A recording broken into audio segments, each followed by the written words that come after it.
Assalomu alaykum aziz yurtdoshlar. Bugun juda muhim masalani tushuntirib beraman. Nega avgust oyida barcha pensionerlarga bir xil qo'shimcha pul qo'shilmaydi? Bu savol ko'pchilikni xavotirga soladi.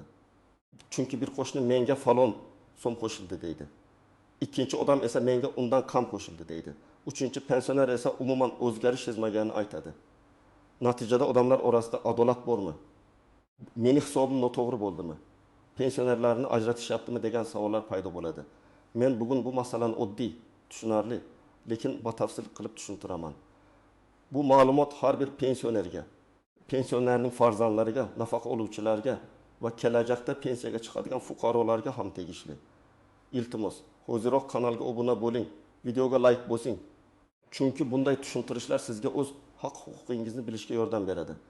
Endi asosiy savolga o'tamiz. Nega avgust oyidagi oshirish hammaga bir xil tushmaydi? Avvalo, bitta narsani aniq tushunib olish kerak. Pensiya oshirilganda hamma odamning pensiyasi bir xil miqdorda ko'payishi shart emas. Chunki pensiya bir dona qat'iy summa emas. U har bir odamning ish staji, oldingi oylik maoshi, pensiya turi, qo'shimcha ustamalari. Eng kam pensiya miqdoriga bog'langanligi nogironlik guruhi boquvchisini yo'qotganlik holati va boshqa ko'rsatkichlar asosida shakllanadi. Oldin ko'pchilik buni juda sodda tushunardi. Davlat pensiyani oshirdi. Demak, hammaniki masalan 200 ming so'mga ko'payadi. Aslida bunday emas. Ayrim hollarda pensiya foiz bilan oshiriladi.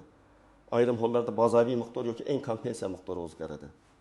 Ayrim hollarda esa faqat ma'lum toifadagi fuqarolarning nafaqasi yoki ustamasi qayta ko'rib chiqiladi. Shuning uchun natija har bir pensionerda turlicha bo'ladi. Masalan, bir pensioner 900 ming so'm olsa, ikkinchi pensioner 2 million 400 ming so'm olsa, uchinchi pensioner 4 million so'm olsa, ularga bir xil foiz qo'llanganda ham qo'shimcha pul miqdori turlicha chiqadi.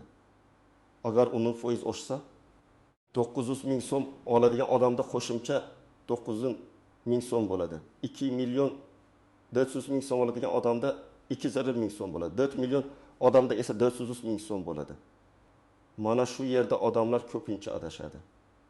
Nega unga ko'proq qo'shildi? Menga kamroq qo'shildi. Chunki foiz bir xil bo'lishi mumkin. Lekin asosiy pensiya miqdori boshqacha, boshqa tomondan. Ba'zan hukumat qarorlarida faqat eng kam pensiya miqdorini oshirish yoki eng kam daromad kafolatlarini yaxshilash nazarda tutiladi. Bunday vaziyatda avvalo juda kam pensiya oladiganlar yutadi. Ya'ni pensiyasi minimal darajada bo'lgan odamning puli sezilarli ko'payishi mumkin, lekin allaqachon yuqoriroq pensiya olayotgan odamda o'zgarish kamroq bo'lishi yoki umuman bo'lmasligi ham mumkin. Bu ham ko'pchilik uchun tushunarsiz ko'rinadi, lekin pensiya tizimi shunday ishlaydi. Men endi buni real hayotga yaqin misollar bilan tushuntiraman. Tasavvur qilaylik, Mahmud aka 65 yoshda oddiy ishchi bo'lib ishlagan. Ish staji yetarli, lekin ish haqi ko'p bo'lmagan. Uning pensiyasi eng kam pensiya miqdoriga yaqin. Avgust oyida eng kam pensiya yoki ayrim bazaviy ko'rsatkichlar oshirilsa, Mahmud akaning pensiyasiga qo'shimcha ancha seziladi. Chunki uning pensiyasi past chegaraga bog'langan. Davlat past pensiya oluvchilarni ma'lum darajadan past tushirib qo'ymaslik uchun eng kam kafolatlangan miqdorlarni oshiradi. Shuning uchun Mahmud aka menga bitta qimin 1000 so'm qo'shildi deyish mumkin. Endi ikkinchi misol. Dilbar opa 61 yoshda u ko'p yil maktabda o'qituvchi bo'lib ishlagan. Ish staji yaxshi, maoshi ham avval Mahmud akanikidan yuqoriroq bo'lgan. Uning pensiyasi 2 million so'mdan yuqori. Agar umumiy pensiya foiz asosida oshirilsa, Dilbar opaga ham qo'shimcha tushadi. Lekin agar aynan eng kam pensiya miqdori oshirilgan bo'lsa, Dilbar opaning pensiyasi eng kam chegaradan ancha baland bo'lgani uchun unga bu o'zgarish to'liq ta'sir qilmasligi mumkin. U Mahmud akaga ko'proq qo'shilibdi, menga esa kamroq deb o'ylaydi. Lekin bu yerda sabab shuki, qaror hamma pensiyani bir xil so'mga ko'paytirish haqida emas, balki past darajadagi pensiyalarni yuqoriga ko'tarish haqida bo'lishi mumkin. Uchinchi misol. Anvar aka sobiq korxona rahbari bo'lgan, yuqori ish haqi olgan. Pensiyasi ham nisbatan yuqori. Pensiya oshishi foiz hisobida bo'lsa, Anvar akaga qo'shimcha pul miqdori boshqalarga qaraganda ko'proq ko'rinishi mumkin. Masalan, Mahmud akaning pensiyasi 1 million bo'lsa va unga foiz qo'shilsa, 100 ming qo'shiladi. Anvar akaning pensiyasi 4 million bo'lsa, xuddi shu umma foiz 400 ming so'm bo'ladi. Shunda Mahmud aka nega boyroq odamga ko'proq qo'shilyapti deb norozilik bildirishi mumkin. Lekin matematik hisob bo'yicha foiz bir xil. Natija esa asosiy summaga qarab farq qiladi. 4-misol, Saodat opa o'quvchisini yo'qotganlik bo'yicha pensiya oladi. Uning to'lovi yoshga doir pensiya kabi emas, boshqa me'yorlar bo'yicha hisoblanishi mumkin. Oiladagi mehnatga layoqatsiz a'zolar soni marhumning ish staji va ish haqi belgilangan minimal kafolatlar ta'sir qiladi. Shuning uchun avgustdagi o'zgarish unga boshqa pensionerlarnikidek tushmasligi mumkin. U qo'shnisining pensiyasi bilan o'zini solishtirsa, xato xulosaga keladi. Chunki pensiya turi boshqa. 5-misol. Rustam aka nogironlik pensiyasi oladi. Nogironlik guruhiga qarab pensiya miqdori va ayrim ustamalar farq qiladi. 1-guruh, 2-guruh, 3-guruh bo'yicha hisoblash bir xil emas. Ayrim holatlarda parvarish puli, qo'shimcha ijtimoiy to'lovlar yoki alohida imtiyozlar bo'lishi mumkin. Agar avgust oyidagi o'zgarish aynan bazaviy pensiya miqdoriga tegishli bo'lsa, bir natija chiqadi. Agar u nogironligi bo'lgan shaxslar uchun belgilangan nafaqa miqdoriga ta'sir qilsa, boshqa natija chiqadi. Demak, hamma nogironlik pensiyasi oluvchilarga ham bir xil pul qo'shiladi deb o'ylash to'g'ri emas. 6-misol. Bir pensioner ishlamaydi. Ikkinchi pensioner esa pensiya yoshiga chiqqan bo'lsa ham ishlashda davom etadi. Ayrim hollarda ishlovchi pensionerlar bo'yicha to'lov tartibi, qayta hisoblash va hujjatlarni yangilash masalalari alohida bo'lishi mumkin. Agar odam pensiyaga chiqqandan keyin yana ishlagan bo'lsa, keyinchalik ish staji yoki to'langan ijtimoiy soliq bo'yicha qayta hisoblash imkoniyatlari bo'lishi mumkin. Lekin bu avtomatik tarzda har avgustda hammaga bir xil qo'shiladi degani emas. Qayta hisoblash uchun ba'zan ariza, ma'lumotnoma yoki elektron bazadagi ma'lumotlar kerak bo'ladi. Bu misollardan ko'rinadiki, asosiy sabab bitta. Pensionerlarning boshlang'ich holati bir xil emas. Kimdir ko'p staj bilan chiqqan, kimdir kamroq staj bilan chiqqan, kimdir yuqori ish haqi bilan chiqqan, kimdir past ish haqi bilan chiqqan, kimdir yoshga doir pensiya oladi, kimdir nogironlik pensiyasi, kimdir o'quvchisini yo'qotganlik pensiyasi, kimdir ijtimoiy nafaqa oladi. Shuning uchun avgustdagi qo'shimcha ham hamma uchun bir xil ko'rinmaydi. Yana bir muhim jihat, odamlar ko'pincha pensiya va nafaqa so'zlarini bir xil ma'noda ishlatadi. Lekin huquqiy va moliyaviy jihatdan ular farq qiladi. Pensiya odatda ish staji va avvalgi daromadga bog'liq bo'ladi.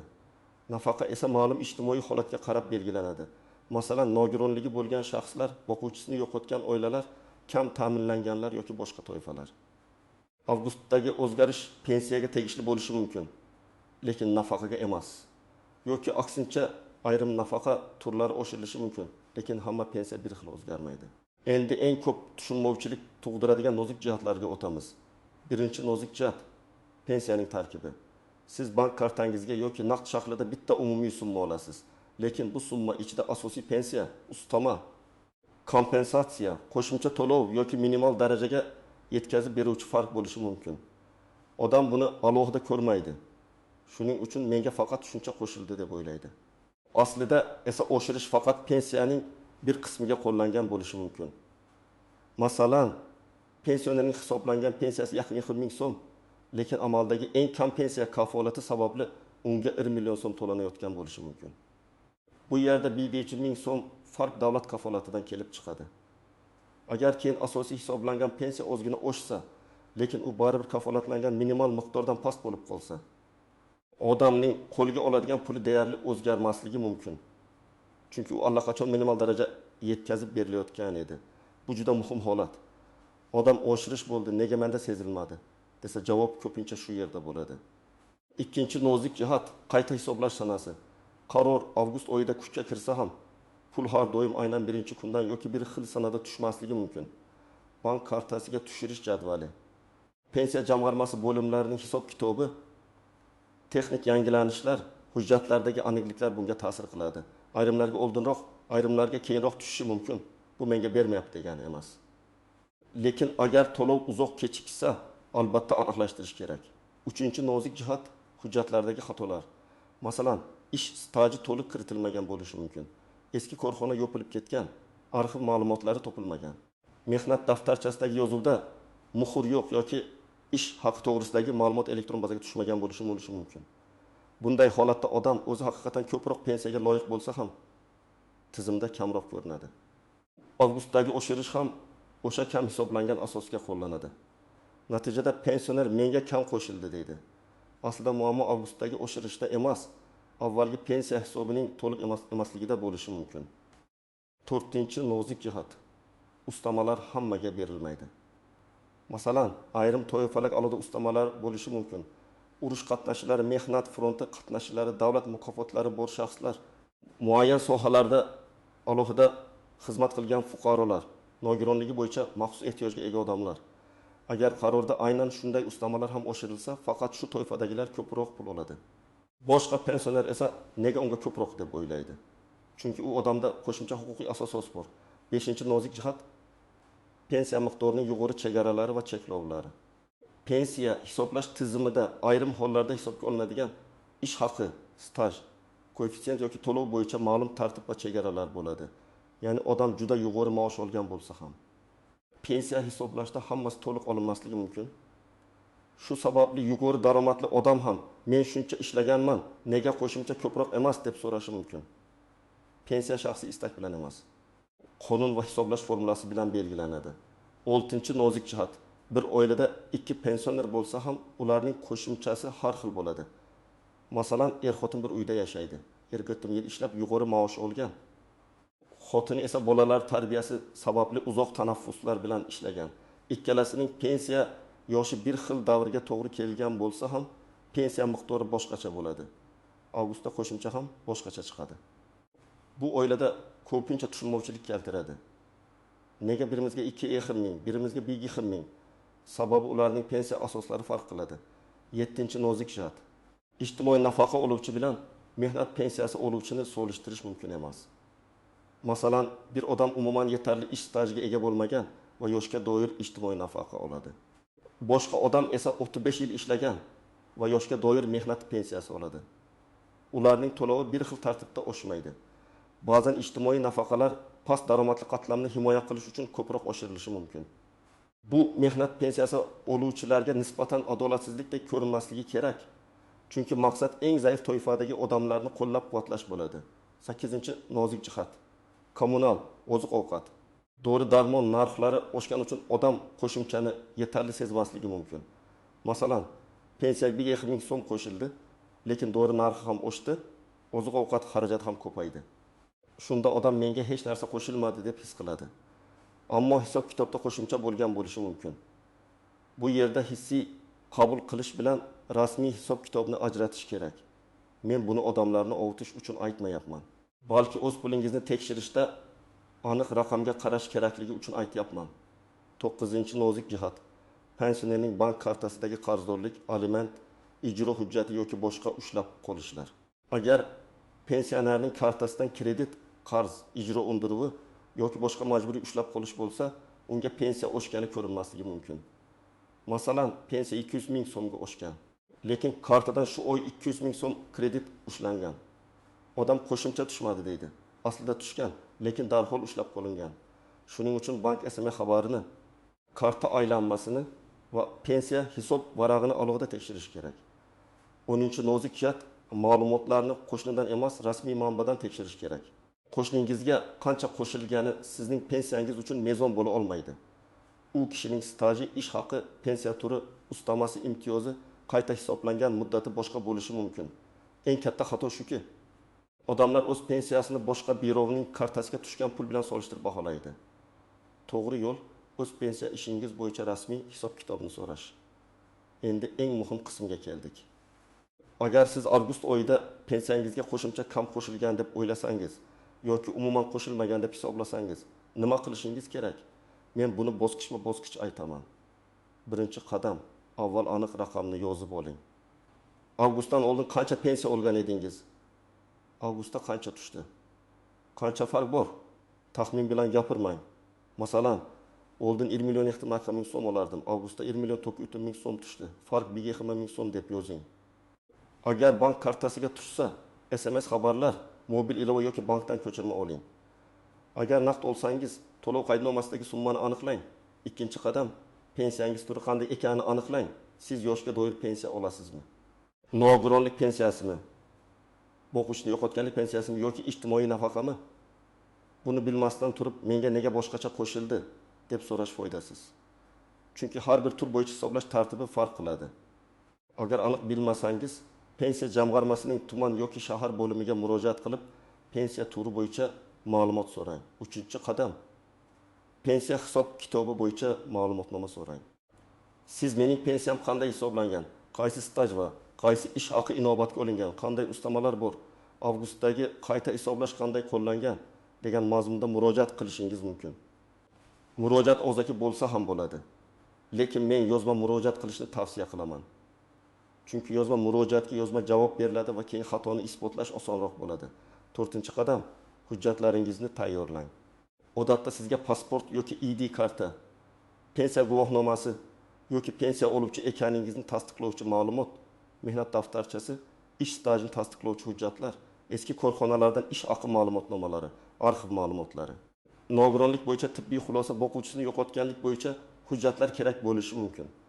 Hamma holatda ham barchasi talab qilinmaydi. Lekin sizda bor hujjatlarni tartibga solib qo'ying. 5-qadam. Agar staj hisobga olinmagan bo'lsa, arxivga murojaat qiling. Ko'p pensionerlarda muammo aynan shu yerda bo'ladi. Masalan, odam 1995 yildan 1994 yilgacha bir zavodda ishlagan, lekin zavod tugatilgan. Mehnat daftarchasida yozuv bor, ammo ish haqi ma'lumoti yo'q. Bunday holatda viloyat, tuman yoki tegishli tashkilot arxivlaridan ma'lumot olish kerak bo'ladi. Agar ish haqi ma'lumoti topilsa, pensiya qayta hisoblanishi mumkin. Bu esa avgustdagi oshirishdan ham muhimroq natija berishi mumkin. 6-qadam, elektron tizimdagi ma'lumotlarni tekshiring. Hozir ko'plab ma'lumotlar elektron bazalarda yuritiladi. Lekin eski davr ma'lumotlari yoki tashkilotlar tomonidan kiritilmagan ma'lumotlarda kamchilik bo'lishi mumkin. Agar siz pensiyaga chiqqandan keyin ham ishlagan bo'lsangiz, rasmiy ishlagan davrlaringiz, to'langan soliqlar va ish staji bazada to'g'ri aks etganini tekshiring. Kerak bo'lsa, ish beruvchidan ma'lumotnoma oling. 7-qadam, arizada aniq talab yozing. Masalan, avgust oyidan pensiyamga qo'shimcha to'lov miqdori bo'yicha tushuntirish berishingizni, pensiyamning tarkibiy qismlari, hisobga olingan ish staji va ish haqi, qo'llangan oshirish foizi yoki miqdori haqida yozma ma'lumot taqdim etishingizni so'rayman deb yozish mumkin. Agar sizda aniq e'tiroz bo'lsa, masalan, 1990-1995 yillardagi ish stajim hisobga olinmagan deb hisoblayman deb alohida ko'rsating. 8-qadam, javobni kuting va javobni tushunmasangiz, qayta savol bering. Ba'zan rasmiy javobda murakkab so'zlar ko'p bo'ladi. Siz oddiy fuqaro sifatida tushunishga haqlisiz. Menga bu hisob kitobni oddiy tilda izohlab bering deb so'rashingiz mumkin. Pensiya bo'limi sizga faqat raqam tashlab qo'yishi emas, balki hisob asosini tushuntirishi kerak. 9-qadam, agar xato aniqlansa, qayta hisoblashni talab qiling. Agar ish staji, ish haqi yoki ustama noto'g'ri hisoblangan bo'lsa, pensiyani qayta hisoblash masalasi ko'tariladi. Bunda qo'shimcha to'lov qaysi muddatdan boshlab berilishi alohida tartibga bog'liq bo'ladi. Shuning uchun murojaatni cho'zmaslik kerak. Bugun aniqlashtirsangiz, ertaga ko'proq vaqt va pul yo'qotmaysiz. 10-qadam. Faqat og'zaki gapga ishonib qolmang. Sizga shu yetadi. Hammaga shunaqa. Kompyuter shunday chiqardi degan javoblar yetarli emas. Kompyuter ham odam kiritgan ma'lumot bilan ishlaydi. Agar ma'lumot noto'g'ri kiritilgan bo'lsa, natija ham noto'g'ri bo'ladi. Shuning uchun siz hisob kitobni ko'rishga, tushuntirish olishga va xatoni tuzatishni so'rashga haqlisiz. Yana bir amaliy maslahat, farzandlar ota-onasining pensiyasini tekshirishda yordam bersin. Ko'p keksa odamlar hujjat yig'ish, ariza yozish, elektron tizimdan foydalanishda qiynaladi. Farzandlar esa buni tezroq bajarishi mumkin. Ota-onangiz menga kam qo'shildi desa, darhol baslashmang. Hammasi to'g'ri bo'lsa kerak deb e'tiborsiz qoldirmang. Avval raqamlarni tekshiring, keyin pensiya turini aniqlang, undan keyin rasmiy murojaat qiling. Shuningdek, pensionerlar bir-biri bilan solishtirganda juda ehtiyot bo'lish kerak. Siz qo'shningizdan sizga qancha qo'shildi deb so'rashingiz mumkin, lekin bundan xulosa chiqarmang. To'g'ri savollar boshqacha bo'ladi. Mening pensiyam qaysi asosda hisoblangan? Mening stajim to'liq kiritilganmi? Menga tegishli ustamalar bor yo'qligi tekshirilganmi? Avgustdagi qaror mening pensiya turimga qanday ta'sir qilgan? Mana shu savollar sizni haqiqiy javobga olib boradi. Demak, avgust oyida barcha pensionerlarga bir xil qo'shimcha qo'shilmasligining asosiy sababi shuki, hammaning pensiyasi bir xil hisoblanmaydi. Pensiya miqdoriga ish staji, oldingi ish haqi, pensiya turi, minimal kafolatlar, ustamalar, imtiyozlar, nogironlik guruhi, o'quvchisini yo'qotganlik holati, hujjatlarning to'liqligi va qayta hisoblash tartibi ta'sir qiladi. Shuning uchun bir odamga ko'proq, boshqa odamga kamroq qo'shilishi har doim ham xato degani emas. Lekin bu xato bo'lishi mumkin emas degani ham emas. Tekshirish kerak. Mening tavsiyam oddiy. O'z pensiyangizni taxmin bilan emas, hujjat va raqam bilan tekshiring. Avgustdan oldingi va keyingi summani yozib oling, pensiya turini aniqlang. Pensiya jamg'armasidan hisob-kitob bo'yicha yozma tushuntirish so'rang. Staj va ish haqi hujjatlarini tekshiring. Agar xato bo'lsa, qayta hisoblashni talab qiling. Sizda avgust oyida pensiyaga qancha qo'shimcha qo'shildi? Sizningcha bu hisob to'g'rimi yoki savollaringiz bormi? Izohlarda yozib qoldiring. Men eng ko'p uchraydigan holatlarni keyingi videolarda alohida tushuntirib beraman. Videoni foydali deb bilsangiz, like bosing, yaqinlaringizga yuboring va kanalga obuna bo'ling. Chunki o'z haq-huquqini bilgan odam hech qachon ortiqcha sarson bo'lmaydi.